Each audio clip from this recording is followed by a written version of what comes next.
Hi guys, and welcome back to BOTB TV. My name is Christian Williams. And as ever, I'm Tim Oldland. And you might be thinking, where's the studio gone? Well, this is a little special episode we have for you because Tim and I are down at Goodwood Festival of Speed. And we've brought the BOTB, well, van of goodness with us. As you can see, the stand is behind us. Stuff on our stand. A lot of stuff, yeah. Things, cars. We have Archie Hamilton and his Hurricane, and Tom TGE and his 911 Carrera T. We do. Loads of people are behind us. They're all there to meet Archie and Tom. We'll come to that in a minute. First though, we just wanted to give you a little taster of Goodwood Festival of Speed.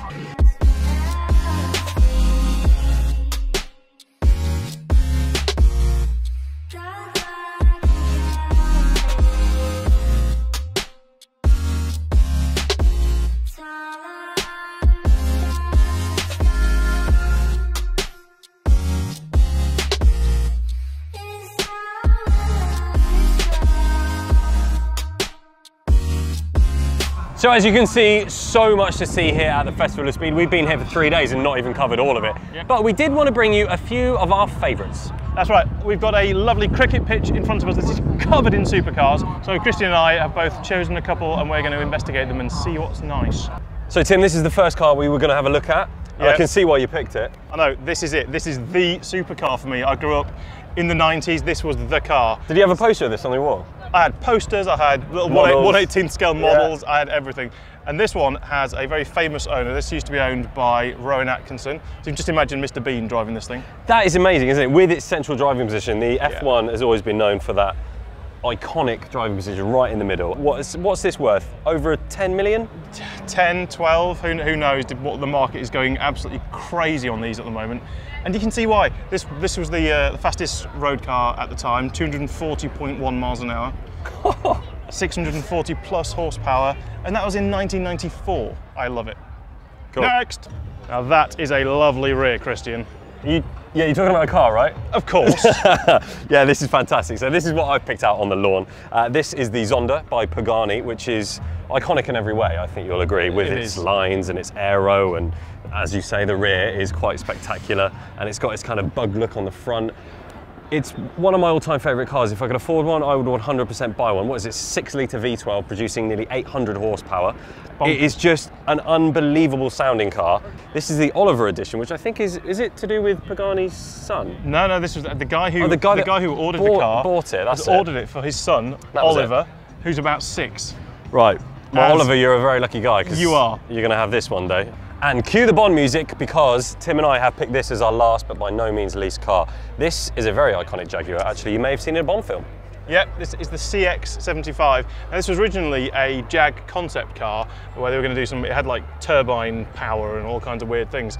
But they decided not to make it, but then someone high up in who makes the Bond film? The Broccoli's, I think. Yeah. Some of the Broccoli's. That someone decided that they wanted to put this into the Bond film as the baddie's car. And so there was about 6 or 7 of these made in this beautiful orange colour. It's got some kind of crazy ass V8 thing going on in there. It's very noisy. And for me, it's so beautiful. And I think it's a massive shame that Jag didn't make it as a full production supercar. Yeah, it is a shame. It looks great. It sounds really, really good. It's a shame that it's a bit dusty, like a few of the cars on the lawn here, because you get all this dust through Goodwood. But what is incredible is that you can just walk around them. You've got Ferraris for days here. Such an amazing place to be. Koenigsegg, Black F50. I'm just going to go and look at some. Okay, bye Tim. So quite an amazing array of supercars and lovely classic cars we've seen on the lawn there. Now, I am with Tom Harvey. Tom, good to see you. Very well. Now, you might remember Tom. I surprised Tom back in, when was it? It was snowing, I remember that. Yeah, just after Christmas. Just after Boxing Day. Literally just after Boxing Day. Snowing as well. Yeah, yeah. I remember clear. And Tom won a 911 through BOTB. So it's good to see you again. And you've still got the car. How are you enjoying it? It's unbelievable. I've just ticked off my bucket list of a drive down to Monaco, through Saint-Tropez, south of France. Just got back recently, and then I'm brought it here today as well. So. Oh, you've actually driven the car here? Of course, yeah. Amazing. Because I follow you on Instagram now just to see what you've been doing with the car you won. And you drive it everywhere, every day. That's the way to do it. It's the thing with the Instagram is I just try and share it with people, because so many people don't believe in it.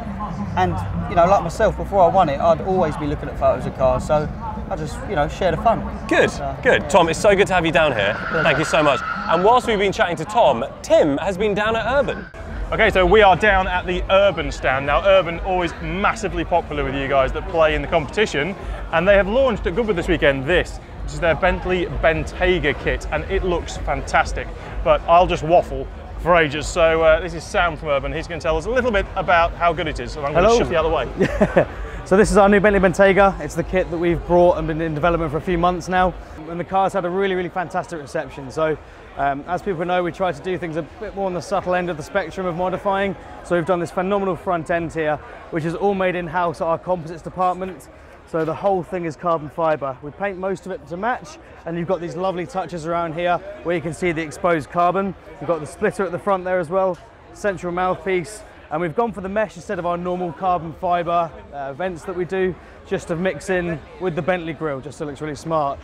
We've got also our 24-inch forged wheels. We've got the UV1s on this side, which you normally find on an SVR, and then on the other side, we've got our UV2s, which has been the most popular choice for this car.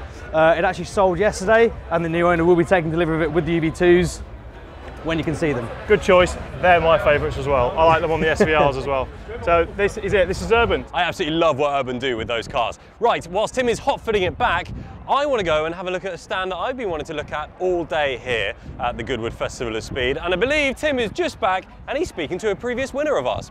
Okay, so I am here with Andy, who is possibly one of the luckiest men on the planet, and he's actually won twice. He's won in the Supercar competition, where he won a Nissan GTR and £10,000 in the boot, and he's won 10 grand in our lifestyle competition as well. So Andy, you had the GTR, didn't you? I did. I had a GTR in October 15, 10 grand in the boot. The March of 16, Nissan phoned me up and said, we're bringing a new model out. Do I want to change it? I upgraded to the new one, got that, and then in February the following, I got 10 grand in the boot. 10 grand on lifestyle. Amazing. Did it probably help with options? Are you going to go and take it to Lichfield? We like Lichfield. Probably not, because I want to keep it quite as it is. I've changed a little bit on it with the wide pipe, but other than that, it's completely standard. Lovely. And you're loving it just as much as the original? I think it's better. There's a lot more on it, a lot more from the Nismo as a package. They didn't add on all the extra money because it's the last version before they go probably to the R36, which is supposed to be coming out in 2020. So watch this space. Yeah, you're going to upgrade to it then, I reckon. If I can afford it. Yeah, or win again, maybe. GTR man through and through. Yeah, right, yeah. But what isn't a GTR is an Ariel Atom. And I think Christian has been wandering around, and he's gone to Ariel and he's going to have a chat with them. So we're down here at Ariel. I'm here with Henry, one of the main guys. Henry, love to see you again. Good to see you again. Now we need to talk about this, the new Atom. Indeed, fourth generation. We're on to 4 now. We are on to fourth generation okay. Atom. So what's changed from 1 to 4? Well, a lot. Everything. Everything's changed. Everything's changed from 1 to 4, but apart from the fuel filler cap, the steering wheel, and the brake pedal. You're kidding me? No, that's the only 3 things that you brought across. Interchangeable bits. Wow, you've been doing some work. We certainly have. Okay, so headlines on this car then. What is the biggest changes? The engine. Yep. The engine is the biggest change. We're using the new Honda Turbo 2 litre out of the FK8, so the most recent shape Honda Civic. Power is increased as standard, 320 horsepower in a standard car, 420 Newton meters. Oh my God. So obviously I've seen a lot of Ariel Atoms in the past with big wings and different bolt-on bits and sequential gearboxes. Is that all coming to the 4th generation? That is all coming to the 4. All of that, different wheels, different suspension. You can have pretty much anything that you can see, you can change. Amazing. You can change the exhaust, the brakes, the suspension, the steering wheel, anything. Change it and put whatever colour you want on it. And you've still managed to keep the great sound then, even though it is now a turbocharged engine? Yeah, that's right. Yeah, there's a lot of speculation about, oh, I really love that old sort of high revving Civic noise. You still get that, because it's still a Civic Type R, so you still get that, that real crisp exhaust note, but you also get all the right whooshes in all the right places with the turbo. Amazing. Congratulations on building another amazing car. Great to see you again. And you. So we've just got back to the stand. Archie and Tom are pretty much finished with their meet and greet. Guys, come in. We've got a special guest as well. Stop raiding the beer fridge. This is going to be mad. Oh no, Tony, Gravelwood Cars is here. Tony! That's a video. Tom, come on. We've got to get you in the video. We need a Tom as well. Definitely need Tom. Mate, Tom's turning out more popular than you, I think. Oh. That's because he's rich. He's rich, right. Very nice. Have you guys had a good weekend? Very good. Good. We've had an epic weekend. It's been amazing, and thank you again for letting us have your cars on our stand. Causing some mayhem. It causes some mayhem? Yeah. They just wanted somewhere to park them. Yeah, talk about priority parking, guys. You've got it actually in the site itself. No, it's been very cool. It's been very cool to sort of meet people and put faces to names. Yeah. Put faces to names, and also people actually surprisingly like my rap. So that's a nice one. Yeah. One guy definitely didn't like it though. One guy actually abused me. Yeah. I think he came up to me and said, he said, I think I've just made Archie very unhappy. And you said that can happen? Yeah, I was like, that will happen. I think he's quite hungry actually. He's quite hungry, yeah. Tom, I saw one guy come with like this amazing picture of your car. Very good, but also...